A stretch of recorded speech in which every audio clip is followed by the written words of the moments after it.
The alpine air in Werfen was supposed to be clean, sharp, with the scent of pine and thawing snow.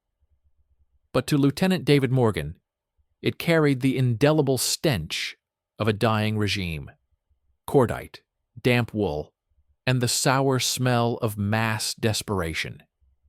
His jeep, a speck of olive drab against the majestic, unforgiving peaks, crawled up the valley road towards the displaced persons camp.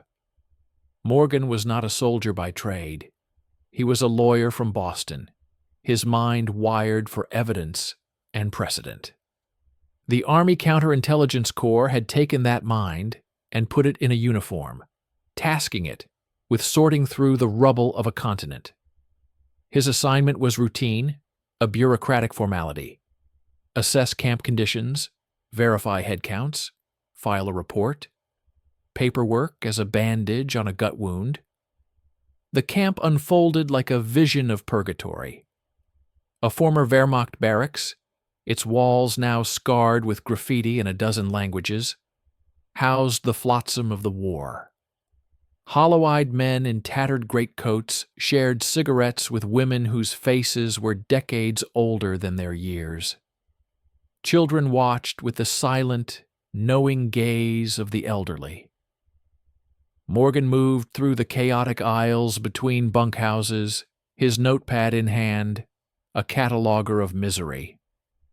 He spoke with the exhausted Red Cross officials, noted the shortages of medicine, the overcrowding. The process was mechanical, a mental shield against the human tide threatening to overwhelm his sense of order. His final interview was with a group listed as Hungarian civilians, mostly Jews from Budapest. They were housed in the most dilapidated barracks, the air thick with the smell of unwashed bodies and boiled cabbage. Their spokesman was an elderly man named Samuel Cohen. His hands, fine-boned and elegant, trembled, not from age, Morgan sensed, but from a permanent shock etched into his nervous system. The answers to Morgan's official questions were given in a flat, practiced monotone. Yes, they had received their bread ration. No, there had been no major incidents. The system was functioning. As Morgan closed his notepad, signaling the end of the official inquiry, a younger man in the corner, his face a map of brutal scars, spat out a single guttural word in Hungarian. The word hung in the stagnant air like a physical blow. Samuel Cohen flinched. The carefully maintained facade of bureaucratic compliance cracked. Morgan paused. His legal instinct, that itch for the subtext, for the truth hiding behind the stated facts, twitched. He did not speak Hungarian, but he understood the language of fear, of a secret too heavy to bear. He slowly put his pen away, his eyes fixed on Samuel. He did not ask another question. He simply waited, his silence a more powerful interrogator than any command.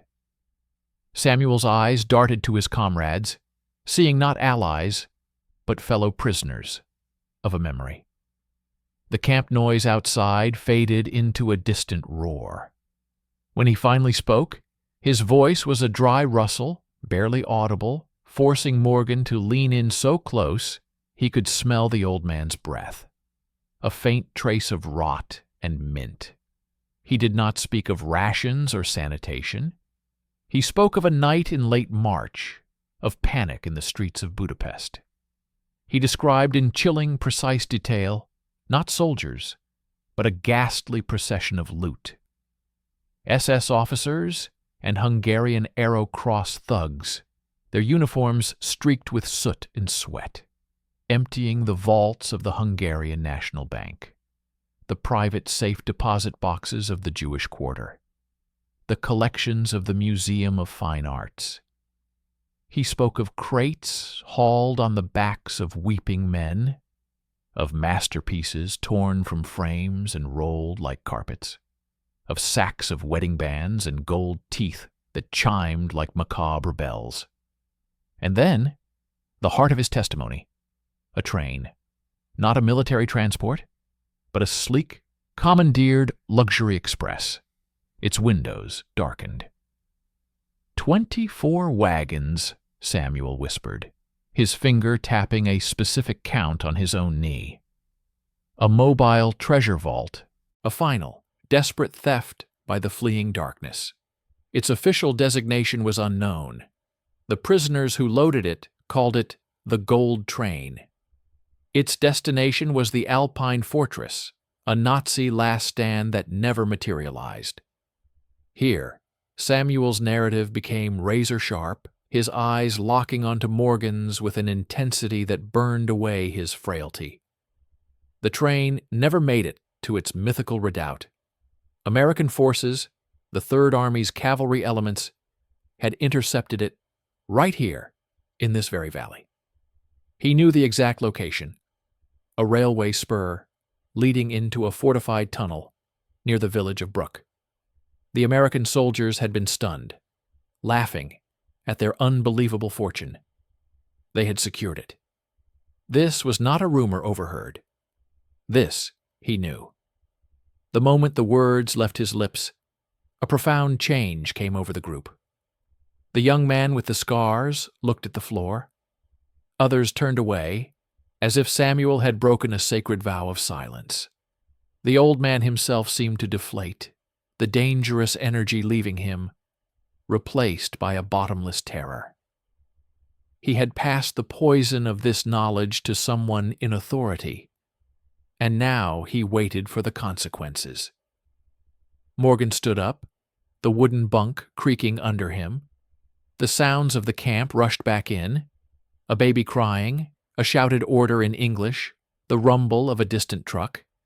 He nodded curtly, a formal, empty gesture. "Thank you for your cooperation," he said, his voice sounding alien to his own ears. He walked out of the barracks into the blinding alpine sun, the contrast so violent it made him dizzy. Back in his jeep, he opened his map case with deliberate, controlled movements. His fingers traced the snaking line of the railroad through the Salzach Valley. He found Brook. His eyes scanned the topographic lines, looking for tunnels. The geography supported the story. He then pulled out the previous week's consolidated field reports from the area: routine logistical summaries, patrol manifests. He scoured every line. There was no mention of a special train, a major seizure of enemy assets, a treasure. For an army that documented every captured tank and ton of grain, such an omission was not an oversight. It was a void. A silence screamed louder than any report. As his driver started the engine, Morgan looked back one last time. Samuel Cohen stood in the shadowed doorway of the barracks, a spectral figure. He was not watching Morgan leave with hope. He was watching him with the grim resignation of a man who has just thrown a stone into a deep, dark well and is waiting forever for the sound of it hitting bottom. The jeep pulled onto the road, heading back to district headquarters. Lieutenant David Morgan stared straight ahead, the majestic Alps now seeming less like scenery and more like a vast, natural mausoleum. The routine of his day was shattered. The lawyer in his mind had just been presented with a single, irreconcilable piece of evidence, a credible, first-hand witness to a historic event that, according to all official records, never happened. The case, silent and cold and immense, was now open, and he was the only one who knew it. The polished linoleum floors of the district headquarters in Salzburg hummed with a victorious, bureaucratic energy. Typewriters clacked like machine guns, teleprinters chattered, and staff officers moved with the brisk purpose of men administering a conquered world. Lieutenant David Morgan sat in a sterile office, the official form for his Werfen camp assessment half-typed before him. The words blurred. All he could see was Samuel Cohen's haunted eyes and the void in the official record. The legal mind rebelled against the contradiction. A witness of that caliber, with specific, verifiable details, against the blank slate of Army documentation. It was not merely a missing report, it was a systematic erasure. The thought was a cold current in his gut, more chilling than any battlefield fear. This wasn't negligence. This was design. He spent the next morning in the map room, a cavernous hall smelling of dust and ink. He requested railway schematics for the Salzach Valley, under the pretext of checking DP supply routes. The elderly Austrian cartographer, eager to please, unfurled detailed blueprints. And there it was, etched in fine lines, the spur line south of Brook, snaking into the mountain and terminating at a service tunnel designated Tunnel Number 12. It was remote, defensible, perfect. The cartographer, noticing Morgan's focus, leaned in and murmured in broken English that the area had been off-limits for weeks in April, guarded by Amerikanische Militärpolizei, not regulars, but the special ones with the white helmets and a reputation for severity. He said it had something to do with a damaged rail inspection, but his eyes darted away, a mirror of Samuel's fear. This was the evidence, the correlation, a specific location, a period of unusual security, and a witness testimony. The lawyer in Morgan needed a physical crime scene. He couldn't file a brief based on a whisper. He commandeered a jeep alone, telling his clerk he was conducting a field verification. The drive south was a journey into a different kind of silence. The postcard beauty of the Alps grew oppressive, the mountains no longer majestic, but watchful, complicit in keeping secrets. He found the unmarked turnoff, a gravel track overgrown at the edges, but with recent, heavy tire treads pressed into the mud.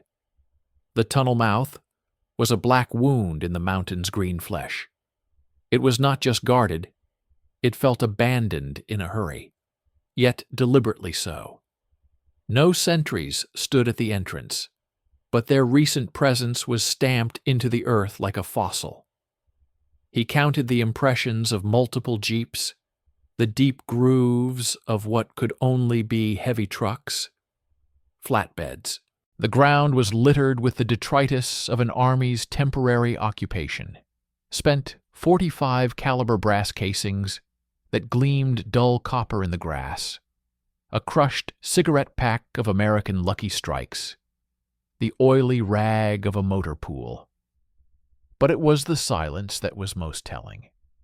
No birdsong, just the low moan of wind through the pine trees and the distant rush of a river. A place where something significant had happened, and then been hushed. Morgan took a flashlight from the jeep. Its beam cut the absolute darkness of the tunnel, a frail spear of light in a chamber of secrets. The air inside was frigid, smelling of damp rock, diesel exhaust, and something metallic. Ozone, or perhaps the ghost of gun oil. The tunnel was empty, vast, echoing with the drip of water. Yet it was not clean. The gravel bed was churned into a chaos of footprints and drag marks. He followed the beam. Then he saw it. A scattering of items too mundane, too human, to be part of any official military inventory. A single water-stained leather dancing pump, a woman's size, forlorn against the rail tie. A few strands of ornate tarnished silver thread, likely from ceremonial embroidery. A shattered porcelain figurine, a shepherdess, its painted smile cracked in two. These were not SS supplies. These were the fragmented, pathetic remains of looted lives dropped and forgotten in the frantic transfer. His heart hammered against his ribs, a drumbeat of illicit discovery. He moved the beam along the wall, and there, partly concealed behind a protruding rock, was it. A briefcase. It was not Army issue. It was fine, supple burgundy leather, now scarred with grime and a long white scrape along its side. The initials tooled in faded gold were not German. BT, Budapesti Kingst, R, the Hungarian State Treasury. His hands were steady, a prosecutor handling key evidence. The clasps snapped open with a loud crack that echoed down the tunnel. The interior was mostly empty, stripped, but tucked into a slim side pocket, forgotten or deemed unimportant, was a single sheet of heavy, cream-colored paper. He unfolded it carefully. It was not a full inventory. It was a routing manifest, a waybill. At the top, the eagle and swastika stamp of the Reichssicherheitshauptamt, the Reich Main Security Office. Neat Gothic script listed wagon numbers, origins, Budapest, Museum Depot, Gold Reserve, Magyar Nemzeti Bank, and a scrawled, handwritten destination that had been violently crossed out with black ink. Beside it, a different hand had written in urgent, capitalized German, Zu Sicherung, Bergab, an Amerikanische Einheiten bei Bruck, Kommandosache, for safeguarding. Hand over to American units at Bruck, top secret. The paper trembled in the beam of his flashlight. Here was the nexus. The Nazi order to surrender the train, specifically to the Americans. The formal cold link between Samuel's nightmare and this silent, empty tunnel. This was no accidental interception. This was a planned, secret transfer. A sharp crunch of gravel outside froze his blood. Not the wind. A footstep. He killed the flashlight, plunging himself into a blackness so total it felt solid. He pressed himself against the cold tunnel wall, the briefcase and document clutched to his chest. His breathing sounded deafening. More footsteps, methodical, 2 pairs. He saw the silhouettes of 2 men framed in the distant tunnel mouth, their forms blurred by the backlight. They didn't enter. They stood, scanning. The distinctive silhouette of white helmet liners, military police. But their posture wasn't of men on a routine patrol. It was of guards checking a perimeter that should no longer need guarding. One of them shone a powerful lamp into the darkness. The beam swept across the opposite wall, inches above Morgan's head, illuminating the dancing pump for a second before moving on. A low, muttered conversation drifted in, words indistinct, but the tone was clear. Annoyance and duty. After an eternity of seconds, the beam switched off. The silhouettes turned and walked away. The sound of an engine starting, gears engaging, then fading. Morgan didn't move for a full minute. The cold from the rock seeped through his uniform. The encounter had not been an accident. They were checking the tomb. And he was now a ghost within it, holding a secret that had just become exponentially more dangerous. He wasn't just investigating a disappearance. He had entered a staged crime scene, and the proprietors had just returned to ensure the staging held. He carefully folded the waybill, placed it back in the briefcase, and slipped out of the tunnel, a shadow fleeing the light. The weight of the leather case in his hand, feeling like the first brick of a truth he might not be able to bear. The drive back from the tunnel was a study in controlled paranoia. Every passing military vehicle felt like a potential intercept. Every glance from a roadside soldier a silent accusation. The briefcase lay on the passenger seat of the Jeep, a silent, damning passenger. It was no longer a piece of evidence. It was a container of radioactive truth. The cold, formal German on the waybill, Bergabe and Amerikanische Einheiten, replayed in his mind. Handover, not capture, a transaction. Morgan did not go straight to the district headquarters. He drove to a secluded spot by the churning Salzach River, the engine off, listening to the water's roar, a sound loud enough to drown out his pounding thoughts. He meticulously photographed the waybill with his Army-issue camera, angling in the gray daylight to capture every stamp, every scrawled word. He shot the empty briefcase, the Hungarian initials. He placed the items back inside, his fingerprints now layered over unknown others. He needed a secure copy, a lifeline. The originals were a target. Only then did he return to the ordered chaos of Salzburg HQ. The building now felt different. The clatter of typewriters was not the sound of efficiency, but of a vast machine manufacturing an official reality, one in which tunnel number 12 held nothing but shadows and old tracks. He needed to escalate, to act through proper channels. That was the rule of law. He requested an immediate meeting with his direct superior, Major Thorn, a career officer whose world was defined by flowcharts and supply quotas. Morgan presented his findings not as a conspiracy, but as a procedural anomaly, credible witness testimony of a major enemy asset, correlated with a specific, secured location, showing signs of large-scale material transfer, and supported by a captured document indicating a formal handover.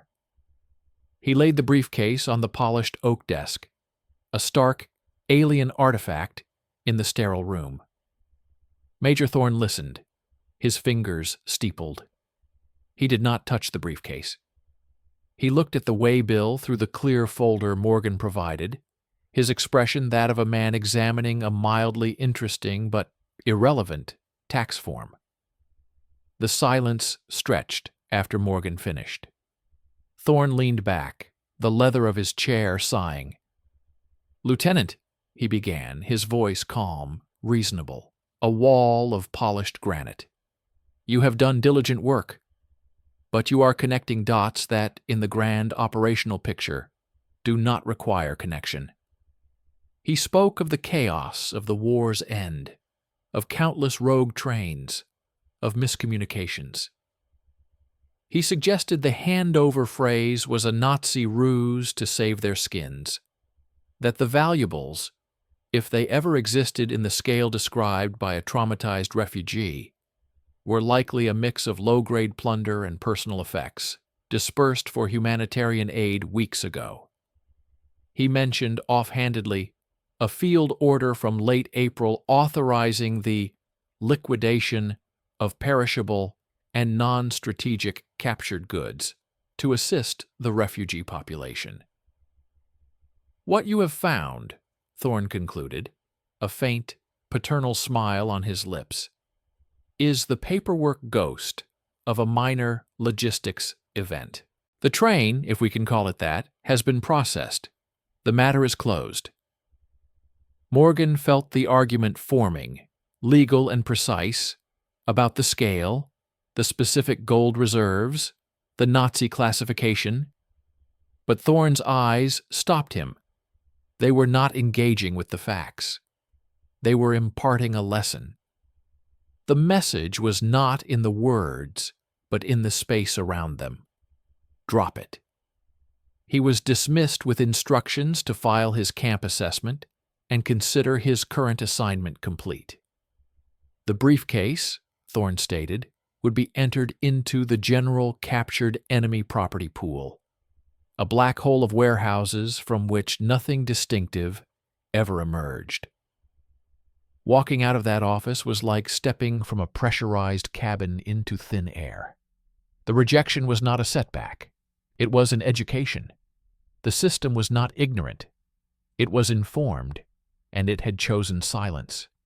The bureaucratic wall was not passive inertia.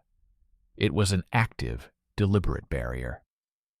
In the echoing marble foyer, leaning against a pillar and smoking a cigarette as if waiting for no one in particular, was a Captain Morgan, recognized vaguely from the mess hall. He was older, with a weary intelligence in his eyes that seemed to absorb everything and give nothing back. His nameplate read, Steiner. As Morgan passed, holding the now voided briefcase, Steiner exhaled a plume of smoke and spoke without looking at him, his voice low and tinged with a Viennese accent. Major Thorne is a good soldier. He follows the orders he receives, and he expects others to do the same. A pause. The smoke curled. The mountains here are full of tunnels, Lieutenant, and ghosts. Some ghosts are louder than others. Then he pushed off the pillar and walked away, disappearing into the flow of uniformed bodies. That evening, in the sterile quiet of his billet, Morgan developed the film in a makeshift darkroom. The images of the waybill emerged in the chemical bath, stark and undeniable under the red safe light. He made 2 extra sets of prints. One he sealed in an envelope addressed to his father's law firm in Boston, with a cryptic note about archival interest. He would mail it from a town post office tomorrow. The other set he hid behind a loose baseboard in his room. He lay on his cot in the dark. The encounter with Thorne replayed, not as a failure, but as the first clear mapping of the enemy's territory. They didn't want the truth found. Steiner's words were not an offer of help, but a confirmation. He was not crazy. The ghosts were real. He thought of the briefcase, now swallowed by the system. He thought of the white-helmeted MPs at the tunnel, not guarding it from outsiders, but ensuring its emptiness remained credible. This was no longer an investigation about a missing train. It was a duel. On one side, a single lieutenant, with a handful of illicit photographs and a head full of questions. On the other, the immense, silent gravity of the entire victorious U.S. Army in Europe, a machine that had decided some truths were not fit for the peace they were building. The spark of curiosity in the camp had become a cold, focused flame. They had shown him the wall. Now, every instinct in his lawyer's soul screamed to find a crack in it, or to start digging under it. The hunt had just turned inward, into the very heart of the institution he served. The official closure of the gold train matter was a stone dropped into the pond of headquarters. The ripples were invisible, but the water itself grew thicker, more resistant. Lieutenant David Morgan felt it in the subtle shifts around him. His new assignment was a masterpiece of bureaucratic nullity, auditing the paperclip inventories of 3 regional supply depots. His request for a transfer to the War Crimes Investigation Unit, where his legal skills might have been put to real use, was lost, then formally denied, without explanation. His phone calls to other offices were met with sudden, polite unavailability. The machine was isolating him, wrapping him in layers of meaningless paperwork, hoping to smother the ember of his curiosity. Yet, the ember was now banked with the hard coal of anger. The encounter with Major Thorne hadn't defeated him. It had weaponized him. The law he revered was being subverted by the very institution meant to uphold it. This was no longer about historical fact. It was a moral crime in progress. He began his own shadow investigation. The Army moved on orders, on paper, and on gossip. The first 2 avenues were blocked. The third remained. He started haunting the less salubrious enlisted men's bars and the smoky cafes, where the translators, drivers, and lower echelon clerks unwound. He traded American cigarettes, a harder currency than the devalued Reichsmark, for stories. He was no longer Lieutenant Morgan of the CIC. He was a board officer with a taste for war stories, looking for tales of the big score at the end of the fight. Fragments emerged, each one a jagged piece of the mosaic. A truck driver from a logistics company, deep in his cups, bragged about a 2-week detail in late April that had him driving blind, his convoy, led by MPs, to a mountainside where they loaded crates so heavy the axles groaned from a railway spur onto his 10-tonner. He was paid in a bottle of schnapps and told it never happened. A signals corporal, repairing a field telephone line near Brook, recalled the strange, intense radio traffic one night. Encrypted bursts, not frontline chatter, but the kind used for high-level coordination. He remembered because the call sign prefix was one he'd only seen used for general staff liaisons. These were the capillaries of the operation. Morgan needed to find a vein. He remembered Captain Steiner, the weary, smoke-wreathed figure from the foyer. A man who spoke of ghosts. Morgan sought him out, finding him in a cramped office buried in the documents translation section. A cave of piled paper and the faint smell of dust and cheap tobacco. Steiner was reviewing a stack of Hungarian police affidavits, his face illuminated by a single green-shaded lamp. He didn't look up as Morgan entered. Morgan didn't speak of tunnels or trains. He placed a pack of Lucky Strikes on the desk. Steiner's eyes flicked to it, then back to his work. After a minute of strained silence, Morgan spoke, his voice low. "I'm auditing supply depots. I hear there was unusual heavy transport activity around Brook in April. Logistics confusion. Makes my job harder." Steiner put down his pen slowly. He looked at Morgan, really looked at him, assessing the lie and the truth behind it. He took a cigarette. "Confusion," he repeated, the word tasting bitter. "Yes, a very organized kind of confusion." He was a Viennese Jew, Morgan learned in that first tense conversation. A lawyer like Morgan, swept up in the nightmare. He had watched the Nazis loot his city, his friends, his life. He had survived by a brittle miracle of papers and wit. And now he served the conquerors, translating the horrors of the regime he had escaped. He understood loot. He understood the precise bureaucratic soul of theft. An unspoken pact was forged in that dusty office. Steiner became Morgan's secret key.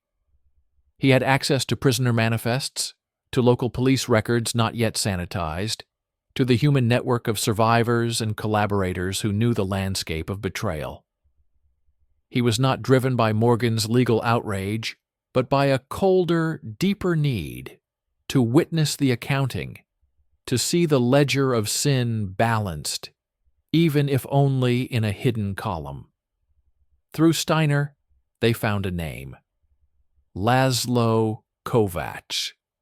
Not a victim, but a perpetrator. A high-ranking official in the Hungarian Arrow Cross Ministry of Finance, now in an American detention camp near Linz, labeled a medium-value political detainee.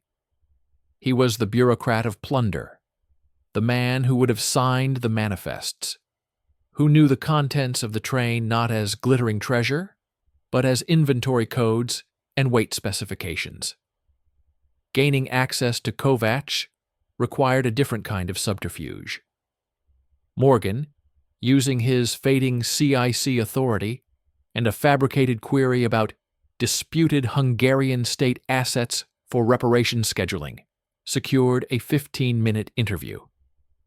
The camp commandant, a board captain, waved him through with a warning that the prisoner was uncooperative and arrogant. The interrogation room was a cube of peeling paint and fear. Laszlo Kovacs sat perfectly composed, his hands folded on the metal table, He wore a civilian suit that was frayed but clean, a last bastion of his vanished authority.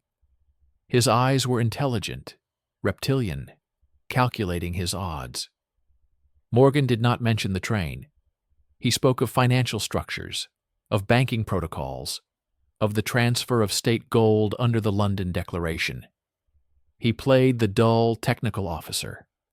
Kovacs initially parried with bland generalities. But as Morgan, guided by Steiner's precise prompts, began to ask about specific dates, specific routing protocols for high-value special transports, in March 1945, a crack appeared. A flicker of professional pride in the flawless execution of a complex logistical task. He corrected Morgan on a minor procedural point regarding dual signatures on bullion transfers. It was a tiny, arrogant slip. Morgan leaned forward, his voice dropping to a conspiratorial whisper. The train that left Budapest on the night of March 29th, the one with the bank reserves and the Meyerhoff collection. That was a textbook operation. Flawless, given the circumstances. Kovacs's mask slipped for a second. His eyes widened a fraction, not at the mention of the train, but at the specificity. He knew the Meyerhoff collection, a private hoard of Renaissance goldwork not listed on any public manifest. The knowledge was a lightning bolt. This man had been there. He had seen it. Before Kovacs could formulate a denial, Morgan struck, his voice turning to ice. The Americans who took it at Brook, did they give you a receipt? The question was so absurd, so jarring in its implication of a transaction between professionals, that it shattered Kovacs's composure. He didn't answer. He just stared, his face paling. The arrogance was gone, replaced by a raw, primal fear that had nothing to do with this American lieutenant. It was the fear of a man who had handed over a kingdom and now realized the new kings might erase the witnesses to the coronation. The 15 minutes were up. The MP guard opened the door. As Morgan gathered his papers, Kovacs finally spoke, his voice a dry whisper. You are digging in a grave, Lieutenant. Some graves are radioactive. It was not a threat. It was a warning from one who was already buried. Morgan left the camp, the cold triumph of confirmation chilling his blood. He had his source. He had his link. But as his jeep merged onto the main road, a large, unmarked olive-drab truck passed him going the opposite direction, towards the camp. It was moving with urgent speed. He watched it in his rearview mirror, a worm of dread twisting in his gut. 2 days later, a routine check via Steiner revealed that Laszlo Kovacs had been transferred out of the Linz camp in the middle of the night following Morgan's visit. The transfer order was classified. The destination was listed as Undisclosed Denazification Tribunal Liaison. Steiner, making discreet inquiries through his channels, could find no record of any such tribunal request. Laszlo Kovacs, the arrogant bureaucrat of loot, the man who knew the contents of the gold train down to the last stolen necklace, had vanished into the seamless, silent machinery of the American occupation. The grave, it seemed, was not only radioactive, it was actively swallowing anyone who came near it. The disappearance of Laszlo Kovacs was a silent detonation in the shadow world Morgan now inhabited. It confirmed every dark suspicion with a final terrifying clarity. This was not a cover-up born of embarrassment or bureaucratic sloth. It was a surgical, preemptive strike. The machine didn't just hide the truth, it erased the living vectors of its memory. The dread Morgan felt was cold, metallic, and personal. He had stood in that room with Kovacs. He had drawn the target on the man's back simply by asking the right questions. For days, he moved through his duties in a state of heightened, paranoid awareness. The audit of paperclips became a surreal pantomime. Every stranger's glance in the corridor felt like surveillance. Every unexpected knock on his billet door, a potential arrest. He checked the loose baseboard, hiding the photographs each morning, a ritual to assure himself his own evidence still existed. He expected the pressure to intensify, for Thorne or someone worse to call him in, to confront him with his unauthorized inquiries. Instead, he received an invitation. It was a formal memo, crisp on headquarters letterhead, summoning Lieutenant David Morgan to a briefing at 0900 hours in Conference Room C. The subject line was bland. After action review, asset liquidation and humanitarian relief, Sector Alpine Foothills. It was signed by Colonel Jameson, a name Morgan only knew from organizational charts, a figure in the logistics command chain several levels above Thorne. The invitation, not a summons, was more disquieting than any direct threat. It was the system choosing to engage him on its own terms, in its own arena. Conference Room C was a temple of established power. A long, polished table reflected the cold light from high windows. Maps of Austria were pinned to boards. Seated at the head was Colonel Jameson, a man with a calm, patrician face and eyes the color of glacial ice. Flanking him were Major Thorne, who gave Morgan a brief, unreadable nod, and a lieutenant colonel from the Judge Advocate General's office Morgan didn't recognize. A legal shield. At the foot of the table sat a nervous captain from the Quartermaster Corps, files stacked before him. Morgan took a seat, feeling like a defendant who had wandered into the wrong courtroom. Colonel Jameson began without preamble, his voice smooth, reasonable, filling the room with an air of incontestable authority. He spoke of the monumental challenges in the war's immediate aftermath: feeding millions, preventing disease, stabilizing a shattered continent.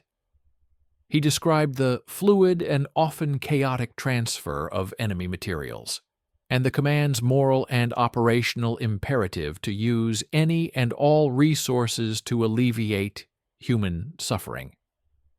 Then he nodded to the quartermaster captain.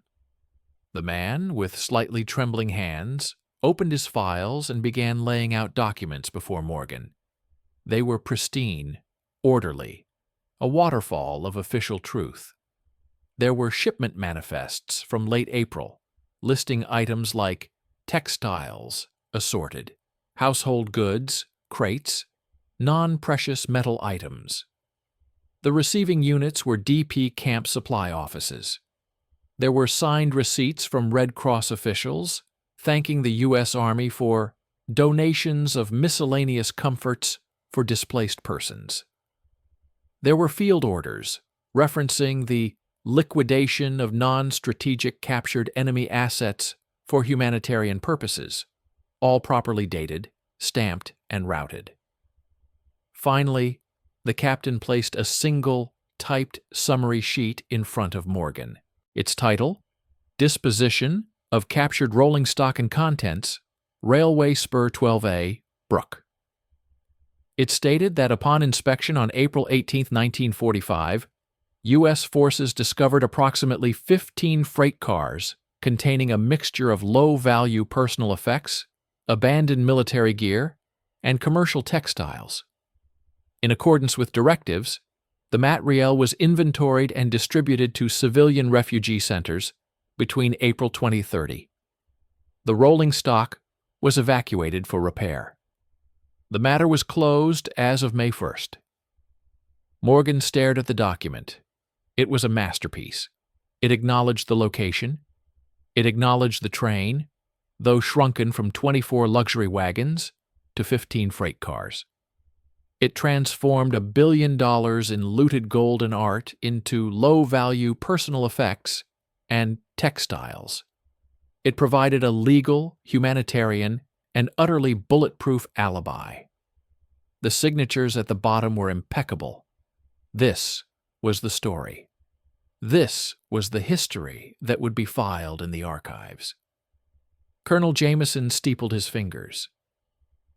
Lieutenant Morgan, we understand you've taken an investigative interest in this matter. Initiative is commendable, but it must be channeled correctly. You are looking at the complete operational record. This, he gestured to the sea of paper, is what happened. Anything else is hearsay. The confused rumors of a traumatized population, or the self-serving lies of defeated enemies trying to create post-war complications. He let the words hang. The JAG officer nodded slowly, a human metronome of approval. Then Jameson offered the carrot. Your record is solid. Your legal mind is a resource. This diversion is noted, but it ends now. Effective next week, you are to report to the new Strategic Document Center in Frankfurt. It is a critical posting for the reconstruction. A promotion to captain is being processed. You will have a real career, Lieutenant, doing real work for the new peace. The offer hung in the air, gleaming and poisonous. It was everything a young officer could want: advancement, important work, an escape from the dusty backwater of Austria. The price was in the room, unstated, but screaming from every falsified line on every document before him. The price was his silence. The price was complicity. Major Thorne finally spoke, his voice softer now, almost avuncular. David, the war is over. We won. Sometimes winning means making hard choices for the greater good. To sew Europe back together, we can't be bogged down in endless disputes over every painting and piece of silver. We look forward. This is your chance to look forward. Morgan felt a profound nausea. It wasn't the heat of battle, but the chill of this clean, well-lit room where history was being smothered with paperwork and promotions. They weren't threatening him. They were recruiting him. They were inviting him to become part of the mechanism that had just made Laszlo Kovacs disappear. He said nothing. He gave no acceptance, no refusal. He merely looked from Jameson's glacial eyes to Thorne's persuasive smile, to the mountain of lies masquerading as bureaucracy. He gave a slow, almost imperceptible nod, the kind that could be interpreted as understanding, as acquiescence. He was dismissed. The documents were gathered, the official truth locked away again. As he walked back to his office, the corridors seemed to stretch, the building feeling less like a headquarters and more like a beautifully appointed prison. Later that night, as he packed his few personal items, the promotion orders already on his desk, there was a quiet, almost furtive knock. It wasn't at the main door. It was at the exterior window of his ground-floor billet. He pulled the blackout curtain aside. Outside, haloed by the misty night, was Captain Steiner. His face was ashen, etched with a new and profound terror. He didn't speak. He simply pressed a small, folded slip of paper against the glass, held it for a second until Morgan saw it, then turned and vanished into the fog. Morgan opened the window, the cold air rushing in. The paper was a standard telephone message form. It contained no message. It was a carbon copy. The top line read, To CMD, 3 to 18th Mil Guft Det, Linz, FR, off of Dependent Theater CMDR, Asset Sec. The body was a single, stark sentence. Detainee Kovacs, Laszlo, ID 4472, compromised. Authorized permanent transfer to Zone 4 disposal. Immediate sterilization of all prior interview logs is priority. It was dated the night of Morgan's visit to the camp. Beneath it, in Steiner's precise hand, was the addendum. Zone 4, Her Soviet sector handover for war criminals. No records follow.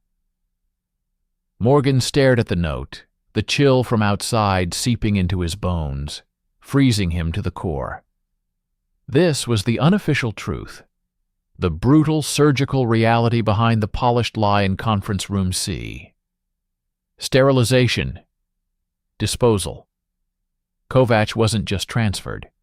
He was given to the Soviets, a death sentence wrapped in inter-allied paperwork, his voice permanently silenced. The promotion? The new posting in Frankfurt? They weren't a reward. They were the next phase of his own sterilization. They were pulling him from the crime scene, promoting him into a gilded cage of irrelevance. To look forward, as Thorne said, meant turning his back on a man who had just been fed into the gears of the new peace.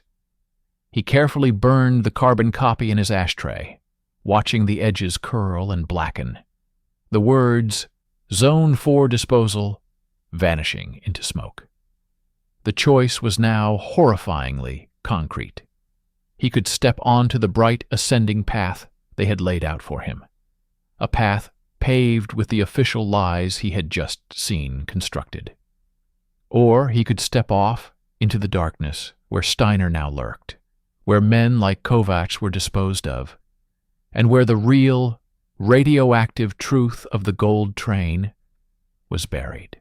He finished packing, the new captain's insignia in his kit feeling like the weight of a tombstone.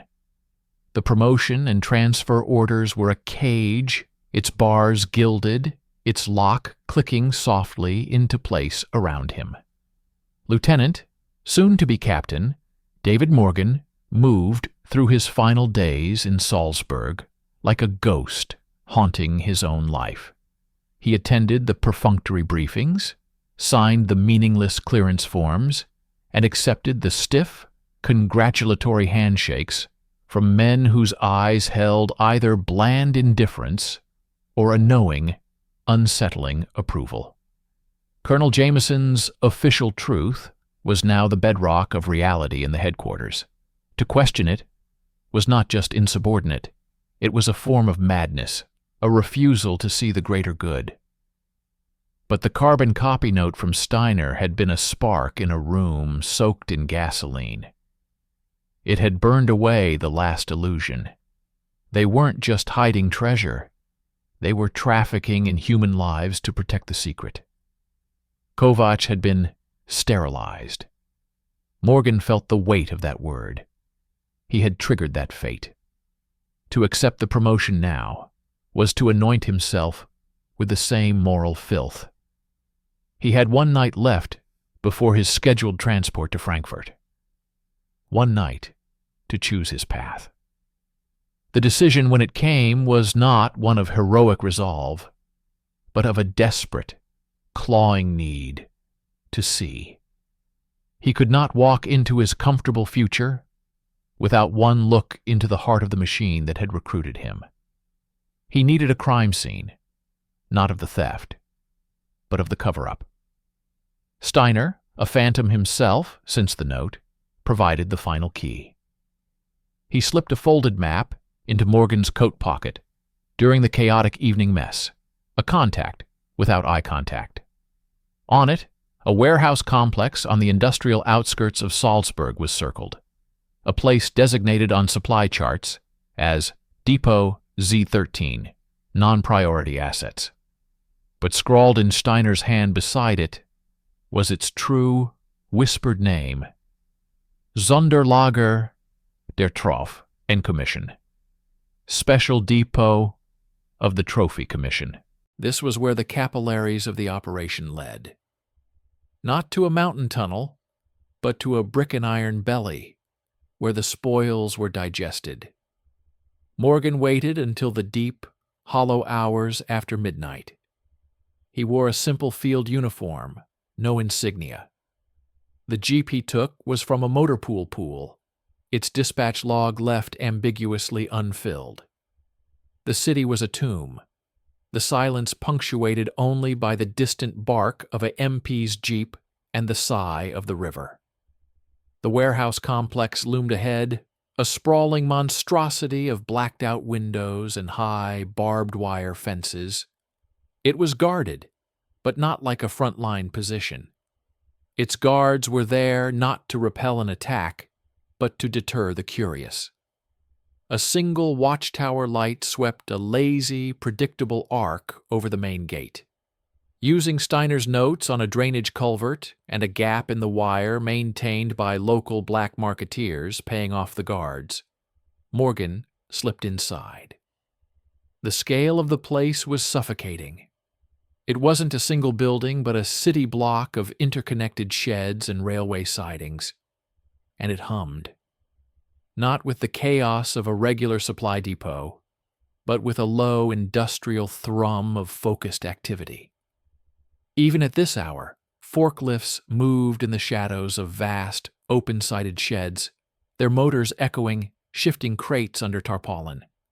The air smelled of dust, pine from packing crates, and the faint, cloying scent of old perfume and mildew, the smell of upended lives. He moved like a shadow between pools of darkness, his heart a frantic drum against his ribs. He found a small, unguarded personnel door into the main warehouse. The interior was a cathedral to systematic pillage. The sight stole his breath, not with gold's brilliance, but with its grotesque, heartbreaking mundanity. This was not the bullion of his imagination. This was the physical memory of a murdered civilization, stacked to the distant, vaulted ceiling under the glare of a few bare bulbs.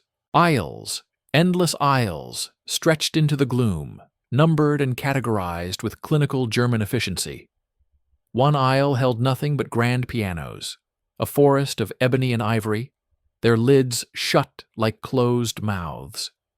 Another was a canyon of rolled Persian carpets, 1,000 colors muted by dust.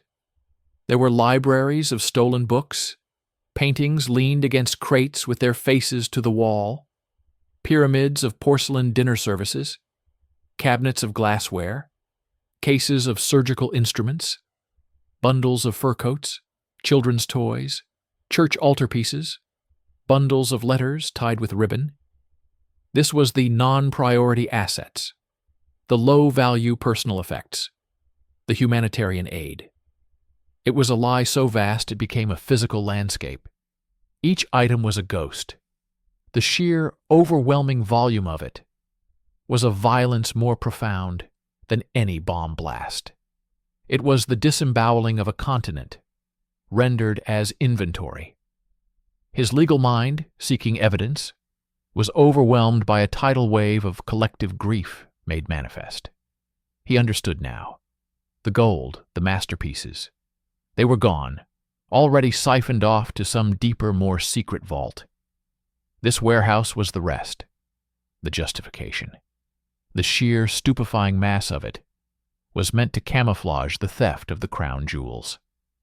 If anyone ever asked, they could be led here, shown this mountain of refugee goods, and told, "See, this is all it ever was. We are caring for it." He moved deeper, drawn by a need to witness the process.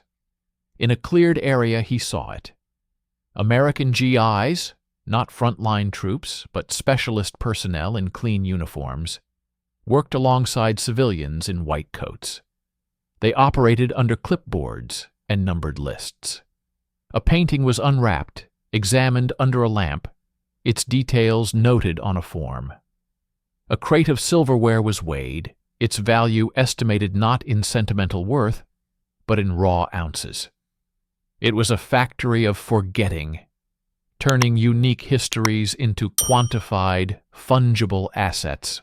Then, in a secluded corner partially hidden by a stack of ornate grandfather clocks, he saw a different kind of crate. It was military-grade, reinforced, with a series of stencils that froze his blood. Origin: Budapest. Reserve. Contents: metallic assay samples. Destination: PX Admin, Frankfurt.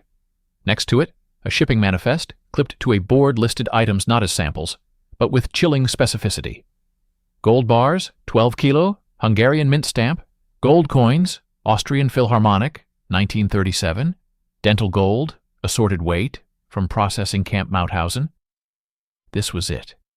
A sliver of the real loot, mislabeled, ready to be shipped not to a museum or a treasury, but into the murky pipelines of the post-exchange system, to be melted down, sold off, its origin laundered into disposable cash. This was the machinery of the theft, caught in a single damning snapshot. He raised his camera, the click echoing like a gunshot in the vast space. He took one photo, then another, focusing on the crate, the manifest. As he framed a third shot, a sharp voice cut through the industrial hum. "You! Halt! Identify yourself!" A flashlight beam, blinding, pinned him from across the warehouse. It was not a regular guard. It was a white-helmeted MP, and he was not alone. The beam illuminated the insignia of the Special Trophy Commission on his sleeve. Morgan ran. He didn't think. He plunged back into the canyons of stolen lives, the flashlight beam slicing through the darkness behind him, shouting voices multiplying, echoed by the cavernous space. He knocked over a tower of porcelain, sending a wave of shattering plates crashing to the floor. He weaved through the forest of pianos, their strings groaning in sympathy. The exit door seemed a continent away. A whistle blew, sharp and commanding. The lazy depot was now a hive of angry, pursuing hornets. He burst out into the cold night air, the shouts closing in. He didn't head for the fence. He sprinted towards the railway sidings, leaping over tracks, his breath ragged. He saw a line of freight cars waiting. With a final desperate surge, he dove underneath a stationary carriage, pressing himself into the greasy gravel and shadow. Boots pounded past, inches from his face. Orders were yelled. Flashlight beams swept under the train, one passing so close he felt its heat on his cheek. He held his breath, his body screaming, the cold of the ground seeping into his bones. The search was intense, professional. They knew an intruder was here. They knew he had seen. After an eternity, the activity moved away, concentrating on the perimeter fences. They assumed he'd try to escape. Morgan waited, his muscles trembling from strain and adrenaline. Then, with infinite slowness, he began to crawl in the opposite direction, under the length of the train, away from the warehouse, towards the darkness of the outer marshalling yards. He emerged a quarter-mile away, filthy, his uniform torn, the camera with its damning film clutched to his chest like a newborn. He looked back. The depot lay under its blanket of night, its secret exposed to one unwanted pair of eyes. He had seen the truth. Not the glittering myth of the gold train, but the monstrous, bureaucratic reality of its aftermath. They weren't just thieves.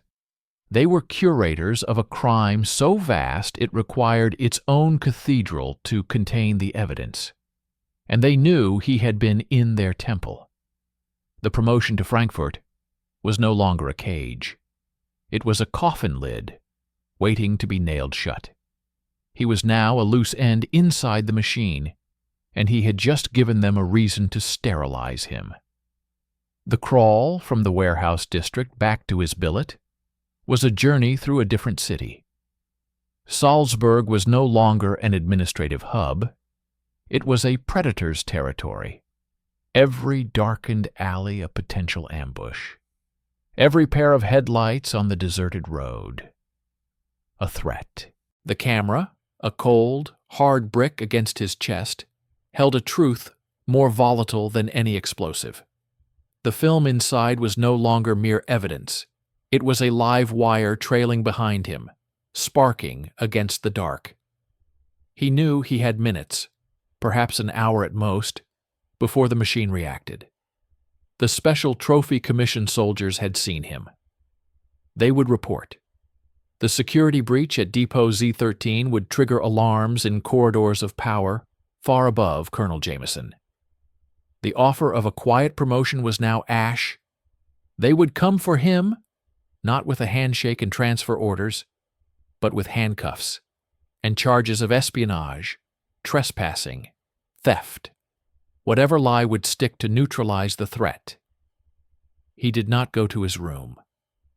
That was the first place they would look. Instead, he went to the only place of sanctuary left, the cluttered, paper-choked office of Captain Steiner. He found the Austrian there, as if expecting him, a bottle of cheap schnapps, and 2 glasses on the desk amidst the towers of affidavits. Steiner's face, illuminated by the desk lamp, was grim. He took one look at Morgan's torn uniform, the wildness in his eyes, and poured a glass, pushing it across the desk. "They know," Morgan rasped, his throat raw from cold and adrenaline. "Of course they know," Steiner replied, his voice a dry whisper. "You entered the sanctum. There are no ghosts there, only accountants. And accountants hate uninvited audits." Morgan developed the film in Steiner's makeshift darkroom, a tiny closet reeking of chemicals. The images that emerged in the developer tray were grainy, spectral, but undeniable. The canyon of pianos, the mountain of carpets, and clearest of all, the stenciled crate and its damning manifest: Budapest, Reserve, Dental Gold, Assorted Weight, from Processing Camp Mauthausen. This was the link. This connected the bureaucratic theft to the death camps, turning plunder into something infinitely darker. It was the proof that the humanitarian aid was a sick joke, and the operation was stained with the ashes of genocide. As the images fixed, Steiner spoke. He laid out the architecture of the conspiracy, piecing together fragments from purloined memos, drunken boasts from clerks, and his own deep understanding of the Nazi looting apparatus they were now mirroring. This was not a rogue operation. It was sanctioned at the highest levels of the military government. The gold train loot was categorized as unidentifiable enemy assets, a legal black hole. The most liquid assets, gold, gems, currency, were being funneled into a clandestine network called the Special Restitution Fund, a slush fund for financing anti-communist operations, bribing local officials, building a secret intelligence apparatus for the coming Cold War. The mountains of personal effects in the warehouse were both camouflage and a currency reserve to be sold off to fund this shadow war. The truth was more shocking than any simple theft. The Holocaust's loot was financing America's next conflict. Before Morgan could process this monstrous revelation, the sound they both dreaded came. Heavy, purposeful footsteps in the corridor outside, the jangle of equipment, the low murmur of authority. They were out of time.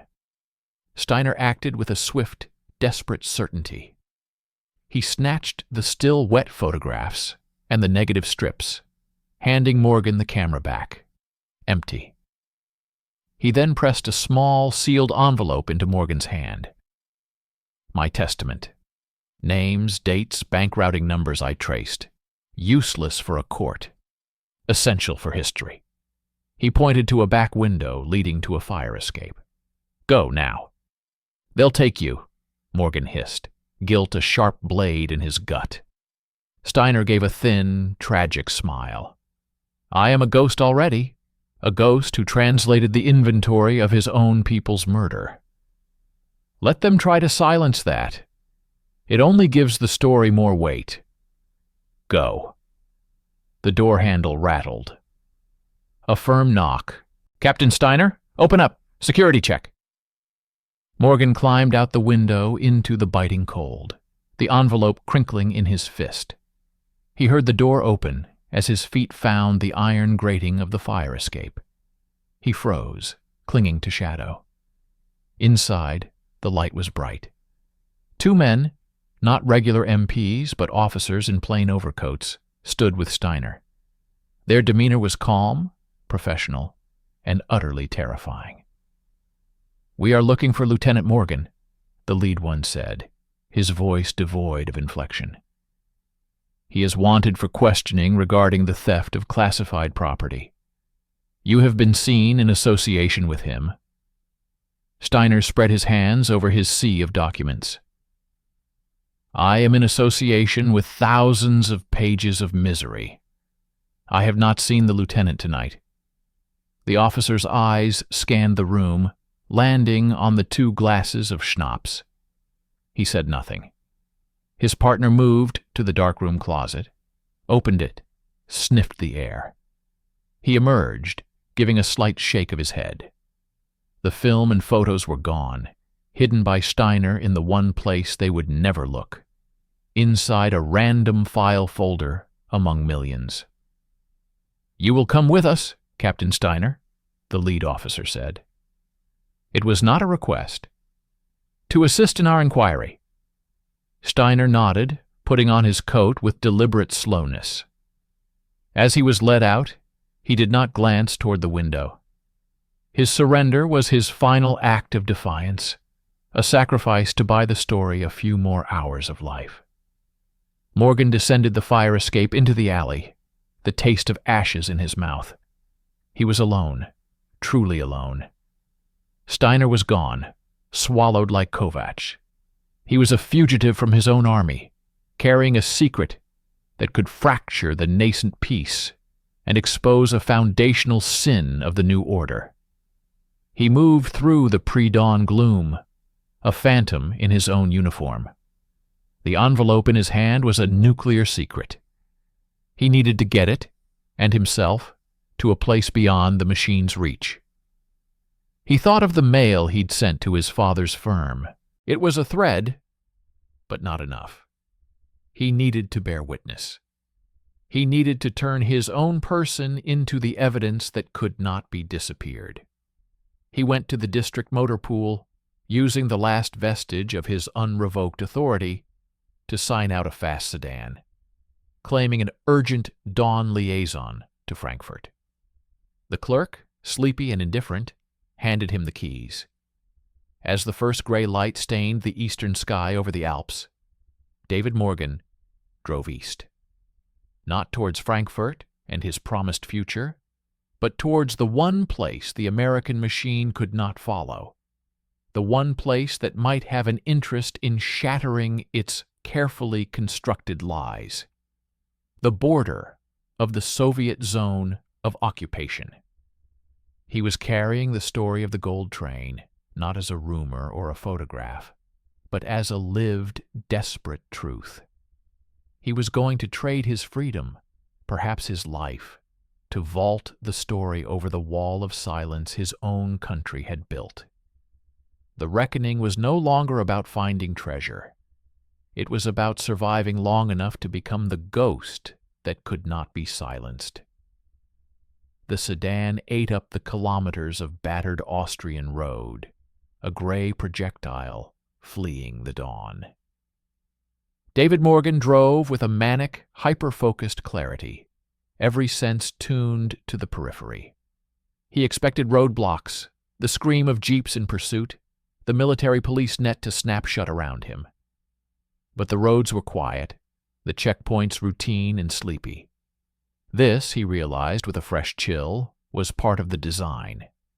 An overt chase would create noise, witnesses, questions. The machine preferred its sterilizations clean, quiet, and deniable.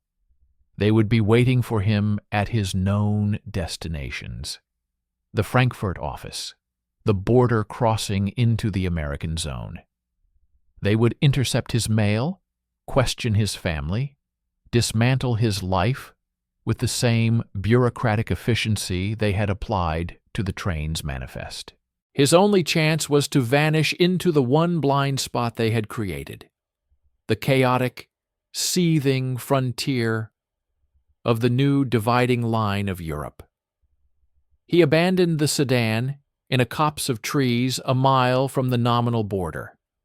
A ragged no-man's land between the American and Soviet sectors, marked on his map but invisible on the ground. He stripped off his jacket with its lieutenant's bars, becoming a man in muddy trousers and a sweat-stained shirt, carrying only a small canvas bag. Inside were Steiner's envelope, his own journal of notes, and the forged discharge papers Steiner had procured weeks before. A ghost's identity for a ghost. The landscape was a portrait of aftermath. Burned-out half-tracks rusting in fields, deserted farmhouses with roofs gaping at the sky, and everywhere the human flotsam. Families trudging with handcarts, bands of displaced men foraging, the furtive commerce of the black market blooming in the ruins. Morgan melted into this river of the dispossessed. He was no longer an American officer. He was another survivor, another hungry face, his story one of loss and a search for kin in the East. It was a mask that fit all too well. He found the Soviet checkpoint not as a formal gate, but as a cluster of sullen, teenage Red Army soldiers with submachine guns lounging around a tank parked across the road. Their officer, a bored lieutenant with a magnificent mustache, barely glanced at his papers. To him, Morgan was just another piece of desperate driftwood washing into the Soviet sphere. The real danger, the officer's eyes said, was going the other way. Morgan was waved through, stepping over an invisible line from one empire of victory into another. The town on the other side was a mirror of Werfen, but under a different flag. The hammer and sickle hung where the swastika had been ripped down. The same exhaustion, the same hunger, but overseen by a new, suspicious authority. He knew he had bought only a temporary, perilous refuge.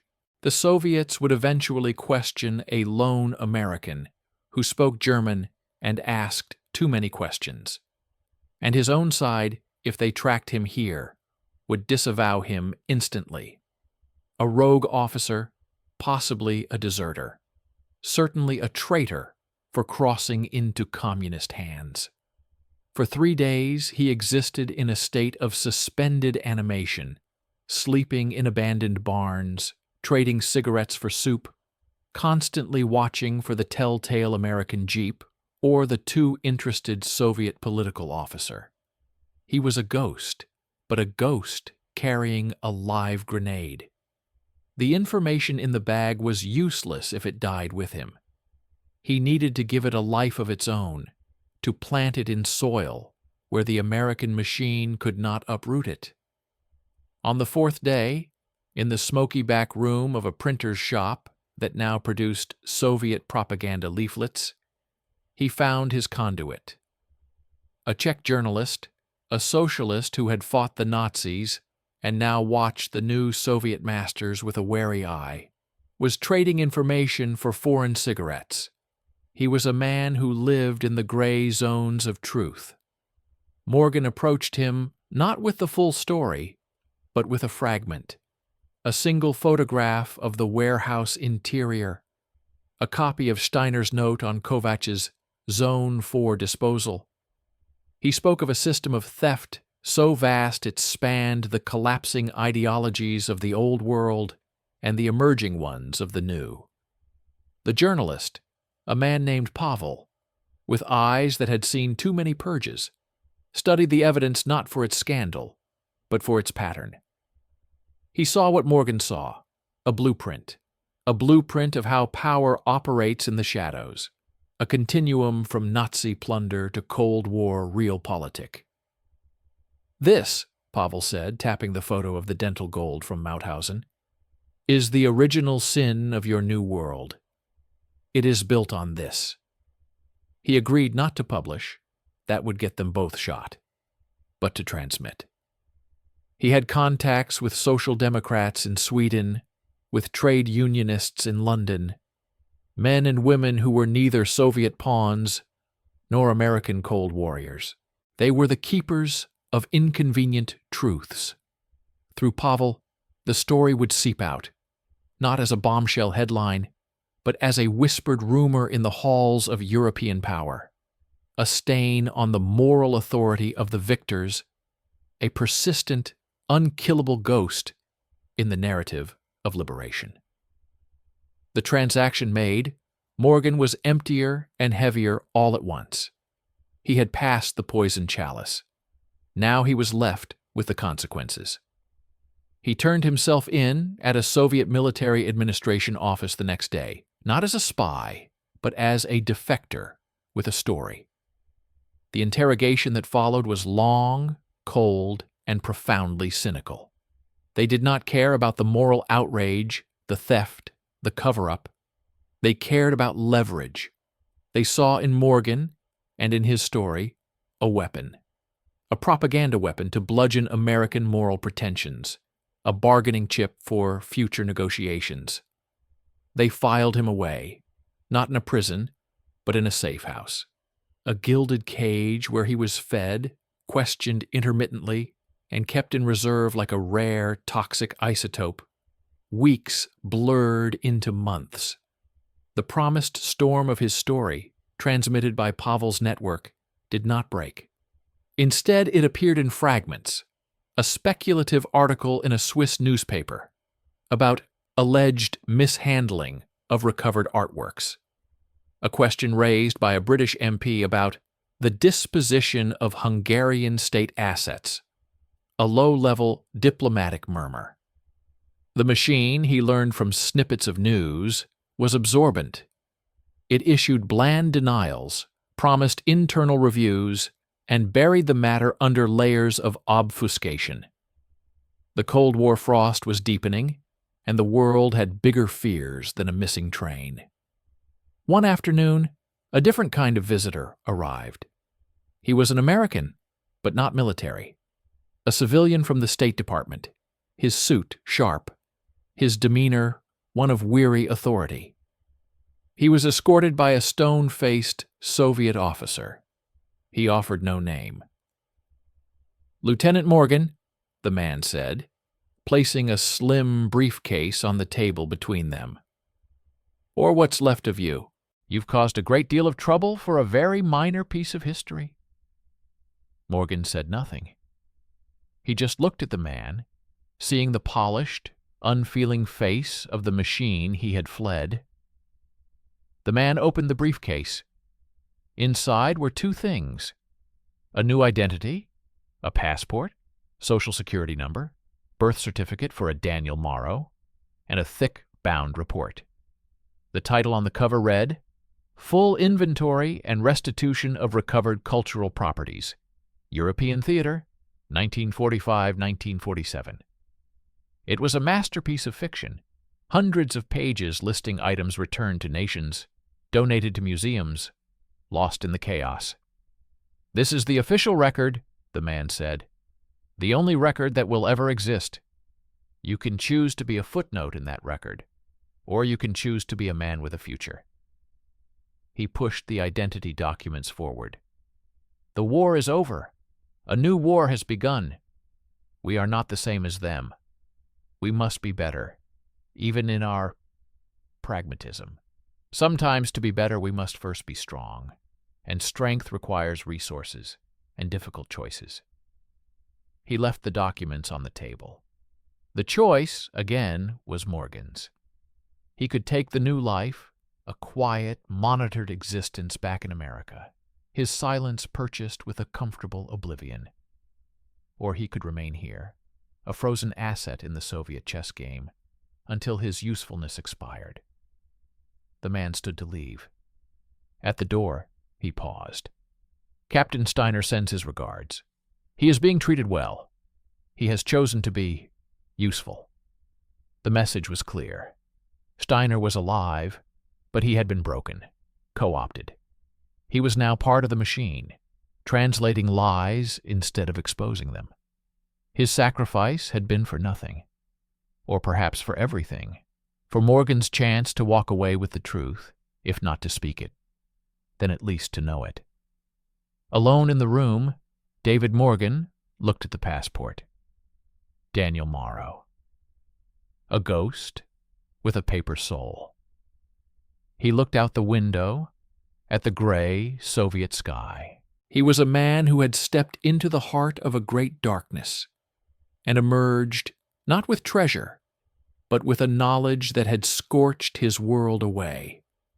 He had sought justice and found only the cold mechanics of power. He had wanted to bear witness, and the world had shrugged. He did not touch the passport that day, or the next. He sat in the silent room, the weight of the unspeakable truth his only companion. He was the ghost of the gold train, the last living witness to its journey from theft to secret handover to a new war's secret treasury. And like all ghosts, he was now condemned to haunt the edges of the real world, forever holding a light to a history that had already decided to look away. The final cover-up was not in a warehouse or a memo. It was in the weary, resigned acceptance of a world that needed simple victors, not complicated, stained heroes. The train had reached its final destination, oblivion, and he was its sole, silent conductor.